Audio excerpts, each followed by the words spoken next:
Hey yo, bienvenue dans le podcast The GOAT MMA Boxing. J'espère que vous allez bien les GOATs dans ce début de semaine. Karl, comment ça va?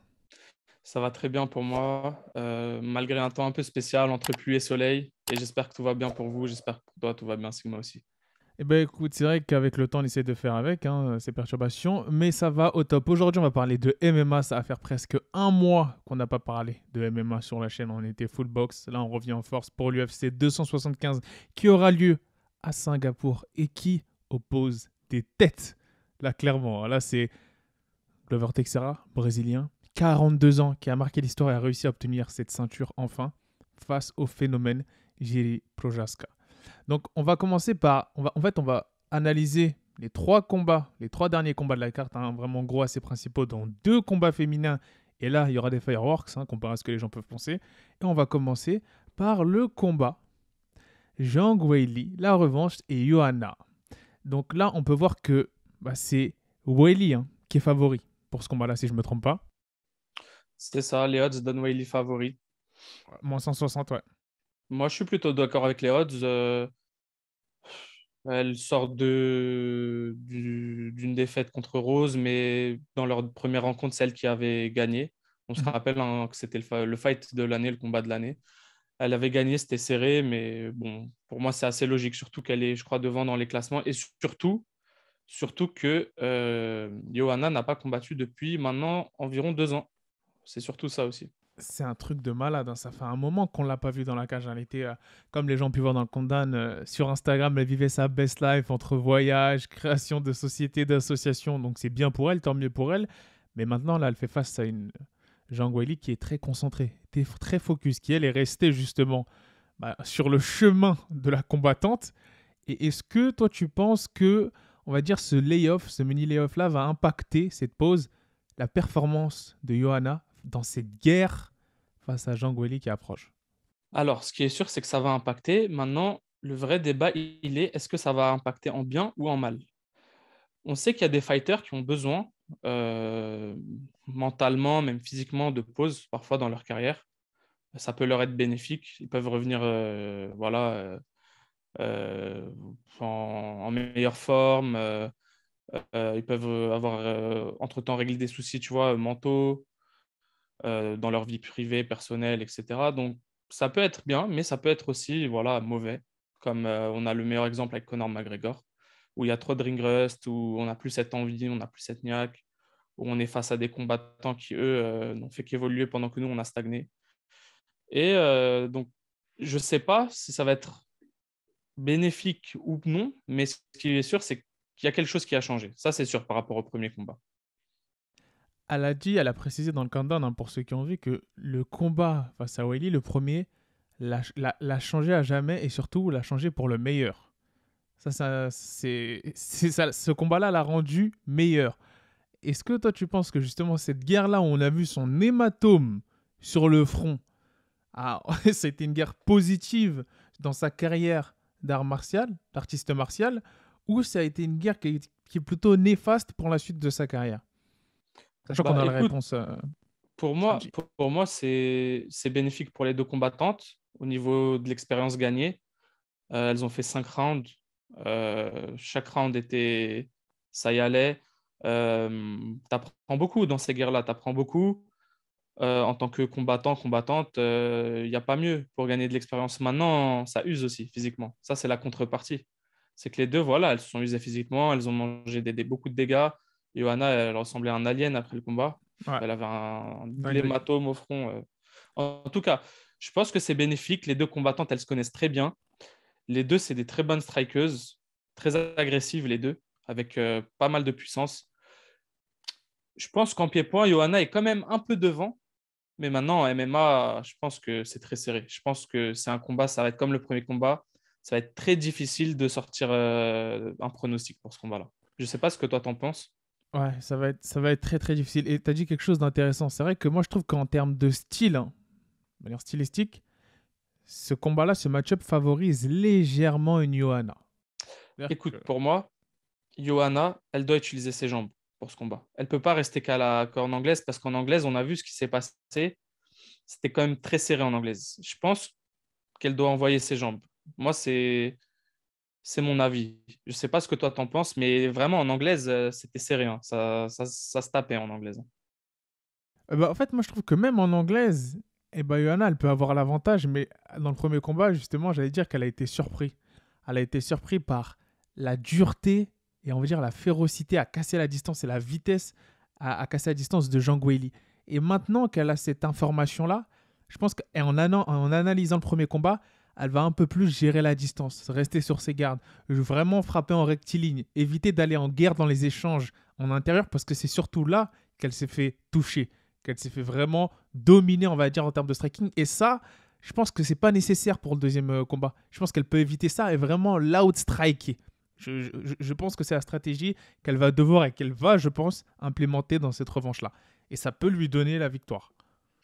Moi, je pense qu'elle peut largement l'outstriker. Maintenant, pour moi, ça doit passer par des coups de pied. Pourquoi pas des front kicks. Je me rappelle qu'au premier combat, elle avait un moment touché avec un front kick. Ça peut être gênant. Ça peut être gênant pour Zhang Weili qui, comme tu as dit, elle va vouloir casser la distance, mettre des front kicks, mettre, tu vois, ça peut l'embêter. Johanna, elle peut l'embêter avec ça. Maintenant, à voir le game plan. On ne sait pas, nous, c'est quoi le game plan, si elle va utiliser ça. Est-ce que ça va être même de la part de Zhang Weili dans son coin, on ne sait pas si ça va rester debout ou si ça va essayer d'emmener au sol, tu vois. En tout cas, ce qui est sûr, c'est que Johanna, pour moi, il y a des armes qu'elle n'avait pas vraiment utilisées au premier combat, qu'elle peut utiliser dans ce combat-là.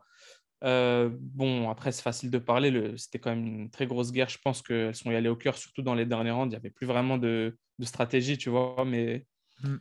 franchement, si dans les premiers rounds, elle arrive à établir une distance en variant jab, kick, je pense qu'elle peut avoir ce combat.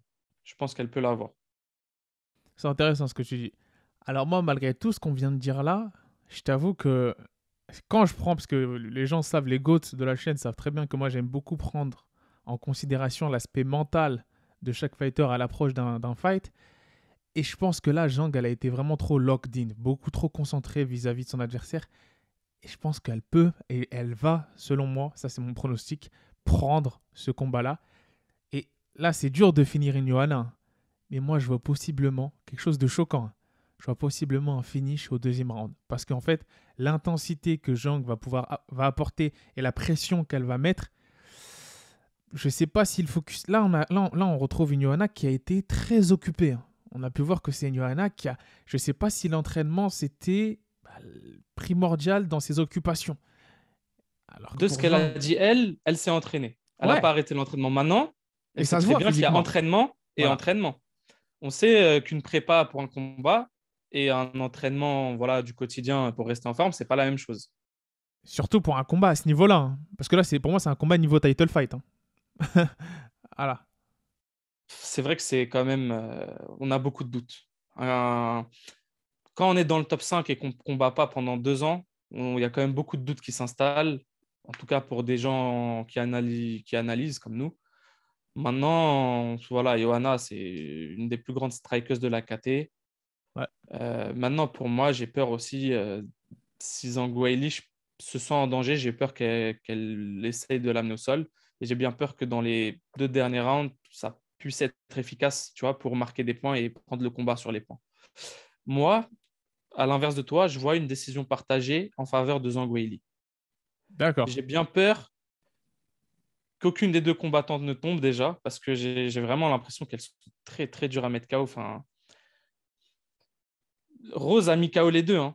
Rose a mis KO les deux. Faut pas Mhm. oublier, mais je sais pas. Je pense que ce combat, il va aller à la décision et je vois une décision partagée. Je vois un combat très serré où Zhang Weili va pouvoir gagner les 2 derniers rounds parce qu'elle a, comment dire, elle a un cardio phénoménal. Zhang Weili, elle, au Ouais. premier combat, elle m'avait impressionné l'intensité qu'elle a mis dans les derniers rounds. C'était incroyable. Moi, je Bah, pense qu'elle va gagner ce combat sur les 2 derniers rounds, dans les championship rounds. ouais, mais je sais même pas si c'est un. Je sais même pas si c'est un 5 round, hein. Je crois que c'est un 3 rounds. C'est ça la dinguerie. Je crois que c'est un 3 rounds. Mettez-nous en commentaire, mais je crois que comme c'est pas. Parce que tu vois, en fait. Parce que Bah, c'est je pas suis un désolé, co-main, en fait. je Parce crois que que c'est pas un co-main. Je crois que j'ai un peu dit de la merde. Je sais pas ce que j'ai depuis tout à l'heure à croire que Non, c'est un non, 5 rounds. non, mais tu croyais que c'était un 5 rounds, mais dans ton analyse, quand tu dis les deux derniers rounds, ça peut aussi être les deux derniers rounds d'un 3 rounds. Donc c'est pas de la merde ce que t'as dit, tu vois. Non, non, attends. En vrai, ça change tout. Si c'est un 3 rounds, ça change tout.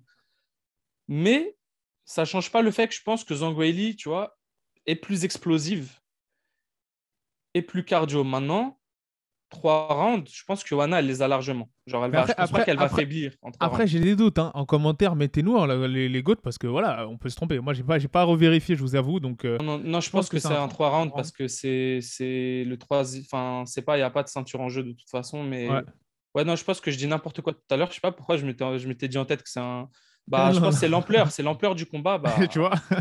c'est l'ampleur en fait, c'est les deux combattantes. Alors que, dis-toi, il y a une championne qui Ouais. les a battues L2, c'est incroyable. Juste pour montrer le niveau de Rose. Mais Hmm. du coup, donc, non, je réitère ce que je vais dire. Je pense que ce combat-là va être gagné par Johanna, du coup, mais par décision. Je vois pas de KO, moi. D'accord, d'accord. Ok. Bah toi, tu Parce vois que Johanna. Ok. je vois 2 rounds à 1 pour Johanna, personnellement. Ok. Je vois deux Bah, rounds à un pour tu vois, là où je vois moi, justement que c'est différent, c'est comme ça va être un 3 rounds, ça va changer. Je pense que Zhang va se permettre d'être beaucoup plus intense dans les premières minutes du combat et surtout dans le premier round et dans le deuxième round. Et je pense que je sais pas si Johanna va pouvoir gérer cette pression. Voilà, c'est tout ce que je me dis. Et potentiellement, et moi je mets un pari parce qu'il y en a très peu de gens qui le voient, ça, même si elle est favorite. Il y a très peu de gens qui voient Zhang Weili mettre KO Johanna. Et moi, je vois Zhang qui a cette rage et cette envie de prouver sur ces deux dernières prestations qui n'ont pas été satisfaisantes pour elle et son camp, qu'elle est toujours présente et qu'elle veut revenir dans ce contentieux championship pour la ceinture. Et je pense, là c'est mon petit coup de poker, je pense qu'elle va arrêter Johanna à la stupeur de tous au deuxième round. Bah, moi, je pense que Johanna, elle va gagner au point. Je pense qu'elle va pouvoir bien travailler en contre face aux attaques, aux assauts de Zhang Weili. Et je pense qu'elle a beaucoup travaillé sur ça. Je pense elle va l'accueillir, elle va lui faire du mal, elle va la frustrer. Et je pense qu'elle va l'emporter 2 rounds à 1. C'est très possible. J'espère que Zhang ne va pas me décevoir comme ça s'est fait dernièrement, mais on va voir. C'est un très bon pronostic. On note la décision. Johanna, moi Zhang Weili. Truc. On passe au prochain combat. Et là, le prochain combat, c'est super intéressant parce qu'on est face à deux combattantes. Déjà, c'est un combat pour la ceinture. Et on est face à deux combattantes qui sont sur des séries de victoires assez impressionnantes. Hein. Et on a Valentina Shevchenko qui va affronter une contender, enfin j'ai envie de vous dire, qui a plus de chances que d'habitude. Là, en la personne de Taila Santos. Et Taila Santos, quand on regarde ses derniers et ses récents combats qui arrivaient par les Contender Series de Dana White, à l'UFC, on se dit, pourquoi pas. Pourquoi pas. Moi, alors, je te laisse commencer. Est-ce que toi, tu as une analyse à nous faire ou je commence dessus? Moi, déjà, pour commencer, je suis d'accord avec toi 100%. Ça faisait longtemps, en tout cas, c'est personnel, mais je pense que c'est partagé avec pas mal de gens et d'experts. Moi, ça fait très longtemps que j'étais pas hypé pour un combat de Valentina. Ok. Où je me disais pas, au moins, il y a combat, tu vois. Ouais. Euh, Là, en face d'elle, on a une combattante qui est sur une série de 4 victoires. Donc, ça, je crois, elle a quelque chose comme 5 combats à l'UFC, si je compte pas les Contender Series. Ouais. Et genre, elle a commencé par une défaite et ensuite, elle a enchaîné 4 victoires. Mhm. Dans ces 4 victoires, elle a été archi dominante physiquement. Je vais te dire ce que je retiens d'elle, de ces 4 victoires. Archi dominante physiquement, vraiment un physique avec beaucoup de puissance, en très bonne shape. Hein, on voit les muscles très, très dessinés, un gros gabarit, tu vois, pour la KT.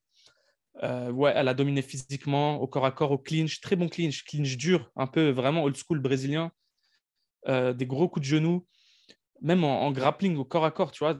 Elle a dominé physiquement ses adversaires et moi, c'est ça surtout que je retiens de ces 4 victoires, une domination physique sur ses adversaires. Ok.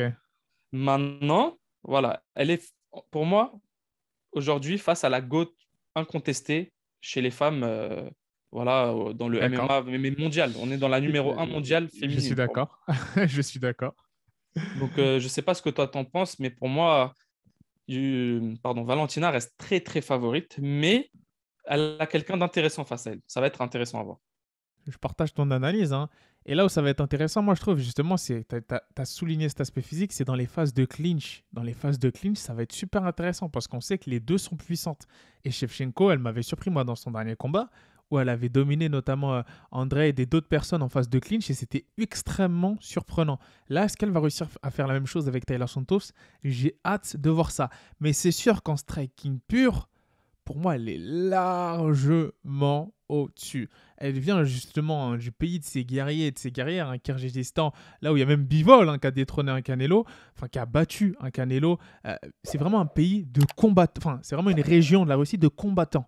C'est vraiment là où on voit qu'ils ont une mentalité complètement différente. Et elle, elle est cold. Elle est là vraiment pour marquer l'histoire. Et malheureusement, je vois peut-être pas de surprise et peut-être une domination, une domination well-rounded de la part de Valentina Shevchenko. Et je la vois, je ne vais pas dire que je la vois terminée, mais en fait, là, on est dans une configuration où Valentina, elle a déjà vu des combattantes comme Taïla. Mais Taïla, elle a jamais vu des combattantes comme Valentina. Et ça peut peut-être la surprendre. Ça peut peut-être la surprendre. C'est ça, elle est face à une combattante très complète. Moi, les avantages que je vois qu'a Valentina sur son adversaire, c'est sa vitesse, son explosivité. Ouais. Elle est quand même, elle reste pour moi beaucoup plus rapide, beaucoup plus explosive, euh, beaucoup plus versatile au niveau du striking. Euh, Après, voilà, est-ce que moi je pense que Taïla a besoin de faire de ce combat un combat assez moche, assez dirty, avec beaucoup de dirty box, avec beaucoup de clinch. Et je pense que elle doit faire ce que un peu dans un autre registre que Aljamain Sterling a fait à Petroyan. Je pense Mm. qu'elle doit essayer ça. Je pense que sinon elle a aucune chance de s'en sortir. Je pense qu'elle doit faire de ce combat voilà, un combat de lutte où elle va coller Shevchenko, elle va l'embêter, elle va l'user, la fatiguer. Si elle peut faire ça, tant mieux. Si elle ne peut pas faire ça, je pense que ça va être très compliqué pour elle et qu'elle va tomber au troisième ou quatrième round à l'usure. C'est vrai que là, c'est 5 rounds. Là, c'est 5 rounds. C'est ça. Et elle n'a jamais combattu, je pense, en 5 rounds, en tout cas à l'UFC. Avant l'UFC, je ne sais pas, mais à l'UFC, jusqu'ici, elle n'avait pas eu de title fight et là, ça va être nouveau pour elle. La question, c'est aussi, sans vouloir lui manquer de respect, est-ce qu'elle va arriver à cette title rounds? Moi, je t'explique. J'aimerais que Taylor Santos crée la surprise. J'aimerais. Hein. J'aimerais que ça fasse du renouveau, que ça chamboule un peu tout. Mais malheureusement, dans mon référentiel de pensée, je pense qu'elle va se faire détruire au bout de 2 rounds. Je suis désolé. Je suis désolé de manquer de respect comme ça. Mais Non, mais après, voilà. je pense qu'elle va se faire Je pense que ça va être serré. En fait, elle va jauger un peu son adversaire. Valentina, elle va voir que oui, il y a de la puissance en face, oui, il y a de la vitesse, oui, elle est longiligne, elle est dangereuse. Mais une fois qu'elle va voir sa distance et elle va comprendre le rythme de son adversaire, elle va la pick apart et ça va être moche et elle va potentiellement la finir. Et je pense que ça dépasse pas. Tu vois, là, je parle beaucoup de finish sur cette carte-là, donc j'espère que je vais pas être déçu.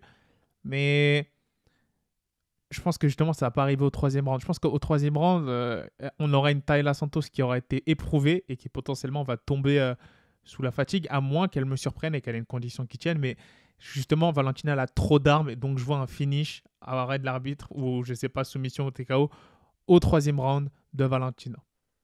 Bah, écoute, moi, je vois la même chose pour une fois. Je vois la même chose que toi. Je vois un TKO au troisième round. Et ouais, voilà, je t'ai dit encore une fois, pour moi, vraiment, vous me direz, hein, les gars, en commentaire, mais c'est où elle en fait un combat moche de clinch, de grappling, Tayla, ou elle va pas finir ce Aussi combat. chaud, aussi chaud. Ouais. Ok, bon bah ça c'est nos pronostics les gars, à vous de mettre les vôtres en commentaire, on attend. Et maintenant on passe au combat de la soirée, le main event of the evening avec le fameux, le phénomène Jiri Prochaska qui aura sa première chance pour le titre UFC enfin light heavyweight contre Glover Teixeira. Et je crois que c'est le grand favori, je crois que c'est le grand favori Jiri pour ce combat-là. Est-ce que tu penses que le champion est, on va dire, on manque de respect au champion dans ce cas-là? Moi, je pense que depuis qu'il a cette ceinture, Glover, ouais, je pense que, bon, est-ce qu'on lui manque de respect? Je pense, objectivement, non. Après, subjectivement, si je me mets à sa place et moi, si j'étais champion et que je pense qu'on lui manque un peu de respect, il n'y a pas beau, enfin, il y a pas beaucoup de gens qui y croient pour lui. C'est vrai, mais après, en face de lui, il a quand même. Je pense aujourd'hui, depuis que John Jones est monté de KT, je pense qu'on a le plus gros striker de la KT aujourd'hui. Un mec qui a mis un coup de retourné à Reyes, qui jusqu'ici a dominé de par son striking, c'est direct, son striking assez direct, un peu type karaté, de par la distance, de par son agilité, tu vois. C'est un peu un mec qui combat pointe des pieds, Ouais. qui a un très beau coup d'œil, des très beaux directs, vraiment, son 1-2 en direct, il est létal. Le mec, c'est une force de la nature, c'est un viking. Il a combattu en Europe, au Japon, il a tourné un peu partout avant de venir à l'UFC. Il a On dit que Glover Teixeira, c'est un vétéran, il a beaucoup de combats, mais on oublie que Jiri a plus de 30 combats quand même Ouais. aussi. Bon, Glover, il en a 40, mais en face de lui, il a pas un débutant. Il n'a pas un mec qui a 10 combats, hein, ou 5 ou 10. Il a un mec avec quand même 30 combats, qui C'est aussi, ça. on a vu des combattants de C'est ça. différents types. C'est ça.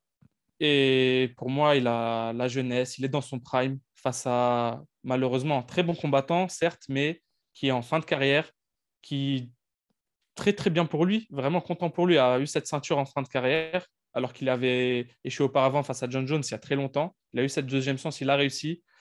Je vais rentrer dans le vif du sujet. Pour moi, Glover, il faut qu'il aille au sol et qu'il termine par soumission. Pour moi, c'est sa seule chance. Bon, c'est vrai que son anglaise est un peu sous-estimée. Il a une anglaise vraiment pas mal pour du MMA. En tout cas, c'est un bon niveau pour les MMA, mais je la vois très simpliste. Pas, tu vois, très limitée en termes de technique. Technique simple, basique, bien, certes, efficace, mais trop simple euh, pour arriver à mettre en danger quelqu'un qui maîtrise très bien la distance, qui a le coup d'œil, la technicité, la vitesse et la longe surtout.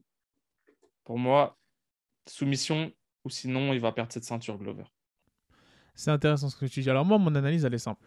Déjà, j'aimerais noter et mettre en avant le fait que Jiri Prochaska est un homme effrayant. Donc, je sais pas si vous avez vu le film The Northman, mais le mec, c'est un viking. Pareil, le mec, qui fait peur, il fait flipper. Il est là pour arracher ton cœur. Donc là, déjà, on voit qu'il a besoin de se canaliser. Je trouve que c'est assez dangereux lorsqu'un homme est dans la cage avec cet homme-là. Maintenant, en mettant l'aspect âge de côté, Glover, pour moi, est un mauvais match-up stylistique pour Jiri Prochaska. Pourquoi c'est un mauvais match-up stylistique? Je m'explique. En mettant l'âge de côté, hein. C'est-à-dire que là, disons qu'ils ont le même âge. Après, on parlera de l'âge après. Le fait qu'il maîtrise une certaine anglaise, ça lui donne une certaine assurance debout. Donc, il sait comment ne pas prendre le KO, le coup dur avec ses petits gants. Même si ça peut arriver à n'importe quel moment, il a une certaine sérénité vis-à-vis, malgré les coups assez non orthodoxes de son adversaire Jiri Prochaska. En ayant ça en tête, il peut se dire, je peux changer de niveau. Je peux essayer de mettre la pression sur un Jiri qui n'aime pas forcément ça et tester son cardio et l'amener au sol. Là, encore une fois, on sait que Jiri, il faut faire attention, ne pas sous-estimer sa défense de takedown. Mais même là, imaginons, il arrive à l'emmener au sol, à le maintenir au sol, et on sait très bien que pour maintenir au sol, Glover, il est très très bon. Là, ça peut poser problème, je pense, à un Jiri Prochaska. Ceci étant dit, tout ce que je viens de dire là, est-ce qu'à 42 ans, à ce stade-là, face à un monstre physique, à un monstre technique et à un monstre mental tel que Prochaska, ça va pouvoir se faire? J'en doute. Mais après, il faut savoir que j'ai été extrêmement surpris de sa prestation face à Blachowicz. Enfin voilà, c'était vraiment quelque chose c'était inspirant à 42 ans et ça montre que Glover Teixeira fait partie de ces athlètes qui, c'est un peu à l'Anderson Silva, même arrivé à 42 ans, 50 ans truc, ils peuvent toujours compétiter au haut niveau, tu t'en fais pas pour eux. Ils prennent soin de leur corps. Et là, j'ai envie de voir ce qui va se passer, j'ai envie de voir ce combat-là. Mais ceci étant dit, je vois un finish de Prochaska. Bah, écoute, dans ce sport, ce qui est beau, dans ce sport de MMA, ce qui est beau, c'est qu'il y a plein de paramètres à prendre en compte. Ouais. Sinon, ce serait ennuyant. Ouais, bah, on sait qui va gagner d'avance. Écoute, je pense qu'il a malgré tout l'expérience. Il en a combattu des combattants dangereux, hein. Ce Glover, il a combattu John Jones et autres. Euh, il est dur au mal. C'est quelqu'un qui a beaucoup de cœur. Il est très, très technique au sol, tellement sous-estimé au sol, mais incroyable. Euh, Jiri, certes, est puissant, mais tu vas pas me dire que Blachowicz, c'est pas l'incarnation de la puissance quand on pense à un combattant light heavyweight. Pourtant, il l'a soumis. Ça prouve que pour soumettre un adversaire, c'est pas que la puissance, c'est pas que l'âge. Il y a la technique, il y a le timing. La notion de timing, elle est très sous-estimée en grappling, très très sous-estimée. Ouais. À quel moment faire le bon mouvement, à quel moment bouger son poids de cette façon, dans cette direction. C'est tellement des détails à ce niveau-là. Et je pense que Glover, je le redis, a une chance. Il suffit juste qu'il puisse sécuriser un takedown. Elle est là, sa chance. S'il trouve le bon timing, sécurise un takedown, et que où il finit ce combat, ou gagne les rounds comme ça, en étant sur son adversaire, en contrôlant, en gagnant des points, moi, je pense qu'il a une chance. Maintenant, attention, comme tu as dit, on n'est pas face à un débutant non plus au sol, et on est face à quelqu'un qui a appris à défendre les takedowns. On est face à quelqu'un, je pense, qui sait, qui s'attend à ça. Et voilà, après, on a quelqu'un dans son prime, encore une fois, quelqu'un en fin de carrière, on peut le dire, voilà. Je ne dis pas que c'est son dernier combat, mais quand même, 42 ans. Mais ouais, très très dangereux, comme tu dis, mauvais match-up, très dangereux pour Jiri. Combat piège un petit peu. Combat piège. Combat piège. Pourquoi je dis ça? Parce que je suis d'accord avec tout ce que tu viens de dire. Le fait de sécuriser un takedown, c'est l'une de ses meilleures chances et autres. Mais en plus de ça, je rajouterais même que parfois, Jiri Prochaska, et j'espère que c'est de la corriger, mais de ce que j'ai pu voir de son coach, là, Martin Karayanov, ou je ne sais plus, faudra que je mette son nom C'est pas moi en qui vais astérix. t'aider. C'est pas moi qui vais En t'aider. astérix. Mais en tout cas, j'ai vu qu'il le concentrait, il faisait vraiment très attention à la manière dont il envoyait les coups en anglaise, à la précision en anglaise, parce qu'il sait que l'anglaise de Glover Teixeira est très sous-estimée du grand public. Et eux ne la sous-estiment pas. Et j'allais dire que s'ils font l'erreur de la sous-estimer, crochet gauche de Glover, tu dors, mon gars. Crochet gauche de Crochet Glover, tu gauche. dors. Même, j'ai envie de dire, il a. Bon, on sait que c'est quelqu'un qui était fan de Chuck Liddell, qui s'est beaucoup entraîné dans le camp de Chuck Liddell à l'époque. Et il a aussi cette overhand du droit qu'il utilise Oh, aussi parfois. l'anglaise, Glover. Les gens, ils dorment sur son Tu peux être- anglaise. on peut être n'importe qui dans une cage, un overhand du droit en contre, ça fait tomber n'importe qui. Il dort. Mais je le dis, Jiri, justement, et son camp, ils sont conscients de ce danger-là, pas que au sol, tu vois. Et ils ont vu qu'ils font très attention à la manière dont il boxe et dont il envoie les coups, que ce soit pas du tout prévisible, téléphoné, qu'ils ne puissent pas anticiper. Et ça, j'apprécie beaucoup. Et c'est cette manière-là de s'entraîner, c'est cette manière-là de respecter son adversaire, cette mentalité d'artiste martial qui me fait dire que Jiri va dominer avec une masterclass son adversaire. Moi, pour finir, pour mon analyse, je dirais que Jiri va gagner, sûrement par KO, Mhm. euh, dans le troisième ou quatrième round. Mais attention, j'aimais beaucoup, beaucoup, beaucoup tu vois, de guillemets parce que c'est dangereux. Combat très dangereux, combat piège. Je Ouais. le vois gagnant, mais attention, Ouais. il y a quand même forte probabilité qu'il se fasse piéger dans ce combat. Il faut faire Eh vraiment oui, attention à ce eh vieux oui, loup de eh Texera. oui, eh oui, l'expérience. Parce que maintenant, il a plus rien à perdre, c'est que du bonus. Il a tout à gagner, Texera. Il est décontracté. Oh, lorsqu'on a vu dans les images du countdown après sa victoire, il a directement vu Jiri approcher. Il lui a dit You're next, c'est toi le suivant, sans hésiter.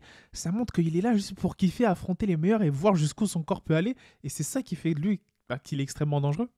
En tant que combattant, voilà, il a atteint son objectif de toute sa vie. C'est ça. Toute sa vie, c'était ça, c'était avoir un jour la ceinture. Il l'a eu.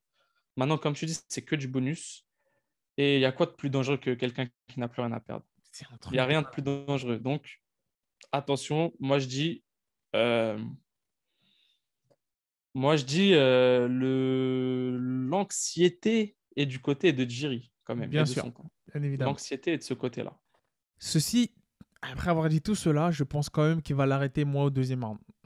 Voilà, ça c'est mon pronostic final. Moi, je vois troisième ou quatrième, le Voilà. finish, mais pas Mais avant. attention, attention au dangereux Glover Teixeira. Attention les gars, attention. Donc toi, pas avant le troisième round, moi deuxième round. C'était nos pronostics les GOAT. Est-ce que tu as un dernier mot pour les GOAT? Ben, vous nous dites ce que vous en pensez, vous donnez vos arguments en commentaire, vous savez très bien, on lit tous les commentaires. Et le dernier mot de la fin, Sigma. Sur ce, n'hésitez pas à liker, commenter, partager, vous abonner. Et on vous dit Peace. Give me 5, give me 10, call me daddy. Everybody.